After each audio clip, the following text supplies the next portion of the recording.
going to do a demonstration of how to cook ribeye steaks on the Breeo fire pit. So I'm going to kind of walk you through step by step how I do it and give you some different ways you can do it. But the cut of meat is a ribeye. You can see it's pretty well marbled. I did it about an inch and a quarter thick, which is pretty standard for a steak. There's a little bit of a range there, but you're going for something that'll cook fairly fast on the really high heat of the wood fire. What I'm using for a rub is the Dizzy Pig Raising Steaks. They have it in there. I like something that has a lot of pepper in it when I'm doing steaks, and especially coarse ground. So coarse ground salt and pepper is really what you want. Even if you just use salt and pepper, I do that a lot as well.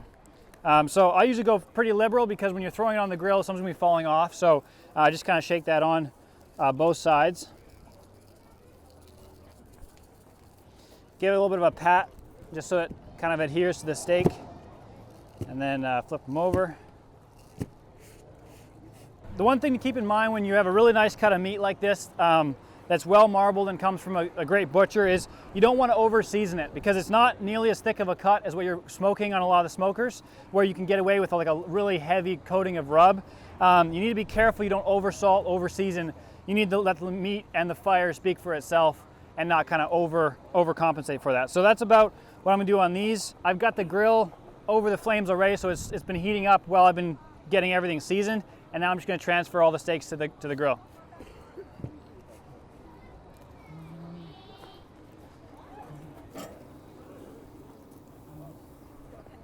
So the big thing with cooking over wood is temperature control. That's kind of the toughest part of cooking over wood, because your fire is gonna be fluctuating in heat. So you want to have the really high heat, but you want it to be consistent. So I want all the steaks to be cooking at the same rate.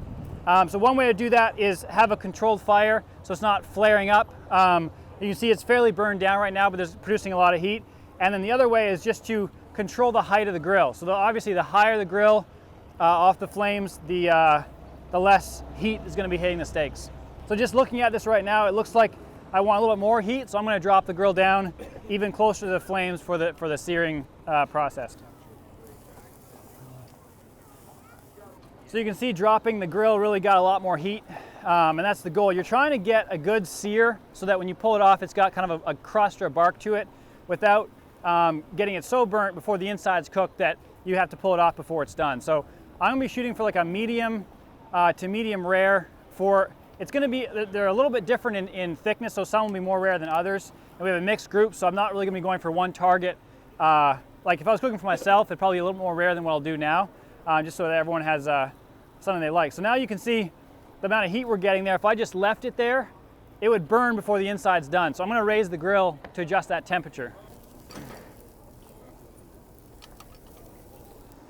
So that's where the temperature control really comes into play. You really kind of have to monitor that as you're going through the cooking process. So I'm going to shoot to pull it off at around 118, 120, somewhere in there. And then it'll rest, and it'll usually go up at least 5 degrees while it's resting. And so we'll be able to serve it somewhere in that medium rare range is the goal.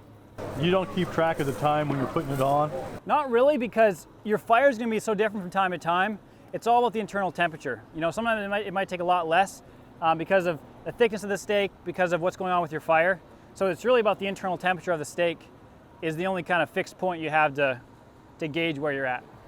The internal temperature, you can probably do it by touch too. You can, so like you can use the hand method, which is where you make a fist and then you basically you're pushing it on like where you're below your thumb here, and medium. So well would be where it's tightest, and then rare would be where it's loosest in your hand there. So that's kind of a rough test, or you can just cut into it. I mean, 118, 120, somewhere in there. Yep. I'll pull them off. You watch for fluids coming to the surface too, or? I mean, it's good to see that. It gives you another indication, but that's why I like using an internal temperature probe. It just gives you that exact measure. What are you reading? We're at 80 degrees inside, so we still got, we got a ways to go yet. I'm debating whether I take the grill down.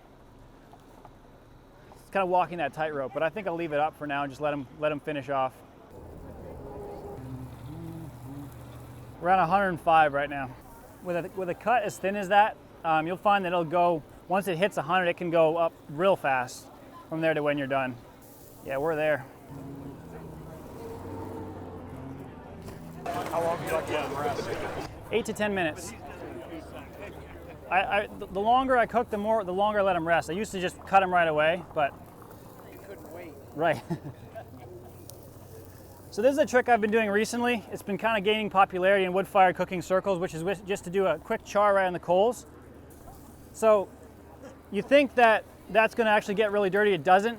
You can actually cook the whole steak on the coals like that, and it's not going to get dirty. This guy's already pretty done, so I'm going to leave him on for a couple seconds. But it kind of gives you a nice little sear. You can see there's like nothing on him. So normally at this point I would let him rest for 8 to 10 minutes, and the reason for that is you want to, when meat is cooked at high heat, it tenses up just like a muscle would. So you want to kind of let it relax. It makes it more tender, and it also allows the juices to kind of flow back into the fibers. The other reason is that when you're cutting a steak, you want to have that kind of like bright red color. If you're going for like a medium rare or a rare temperature, and so if you let it rest, it kind of gets a better color. I probably won't let it rest quite that long, so I don't make you guys wait, but we'll give it like a couple minutes yet, and then we'll cut into them. Why? Right, so it basically just kind of finishes it off. So I did it for one of the four, so I don't always do it, but what it does is it kind of gives it a little bit more of a char, and just does a nice little touch at the end. I like it in the fire, yeah. So I'm gonna start cutting into these. So you can see there we got about a medium right there. That's about pretty much exactly a medium. It's pretty consistent rim to rim. So the goal is that your rim to rim is pretty consistent. So you can see kind of how the meat goes from done into rare, and you want that to be as consistent as you can from side to side, and that's kind of just monitoring how long each side is on the heat, basically. All right, you guys can help yourselves if you want. There's toothpicks here. Pop a toothpick in a piece, and away you go.